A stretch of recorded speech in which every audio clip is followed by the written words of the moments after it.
Hello, everyone. Dr. Eames here. This time I'd like to talk to you about the competing values framework. This is really a grid that tells us four different types, common types of organizational culture. These include clan culture, adhocracy, market, and hierarchy. Now, this graphic really is full of information, and there are different ways to read it. Let's just start at the top. Flexibility and discretion. Those are general characteristics for both clan and adhocracy. Flexibility, I think, is self-evident, but what is discretion? Well, when I think of discretion, I think of making a choice, choosing to do one thing over another. Um, and when you do that, you are choosing. And so you are maybe, in the business sense, responding to opportunity. You choose to follow up on an opportunity or not to follow up on it. And you may view the world that way in general, but it does speak to the fact that you are aware of environmental factors. Now, if we look on the very bottom, we see stability and control. This is one way to look at hierarchy and market as types of organizations. Um, on the left, we have internal focus and integration. And so that is quite different from what we see. Of course, that would be clan and hierarchy.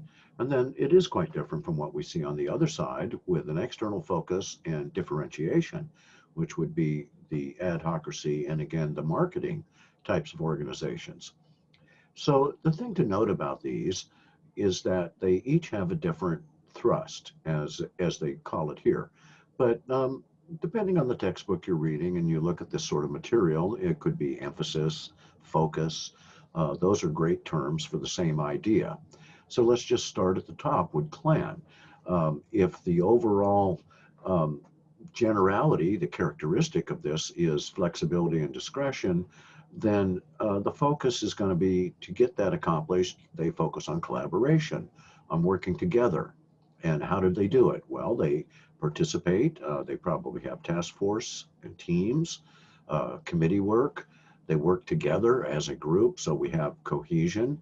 That means there's information sharing and everyone is on the same page.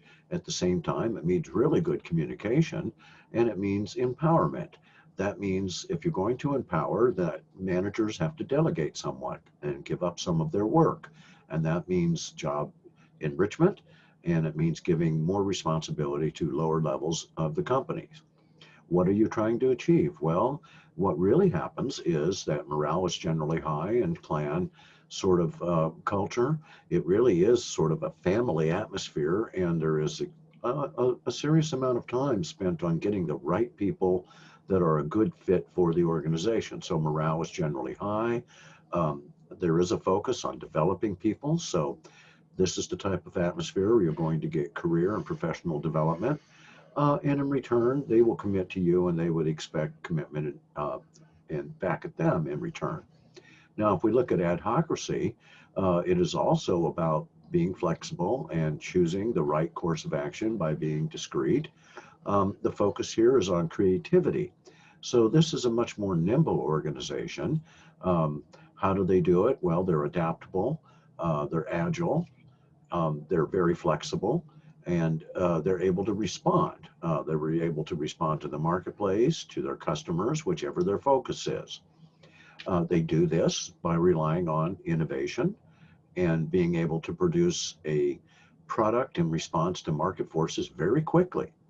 So this is quite a bit different than the family sort of atmosphere that we have, following the same general characteristics of flexibility and discretion that we see in clan. Adhocracy, just like the word means, is that you make it up on the spot in response. So it's a very opportunistic looking sort of company or organization. It would be only, you would think, suitable to certain types of industries. Probably technology would be one, and so forth. Now, if you want to use a metaphor, you could say, if we look back at clan, that collaborating, working together is very biological in that sense, so it's organic. The same with adhocracy. You would have to say that is very organic. It responds to its environment. It interacts with the environment and has processes going on inside and so forth. Both of those two do. Now, if we move down to market, we're really also, like we are with adhocracy, with the focus on being creative and responding to the market, we are responding to that external focus.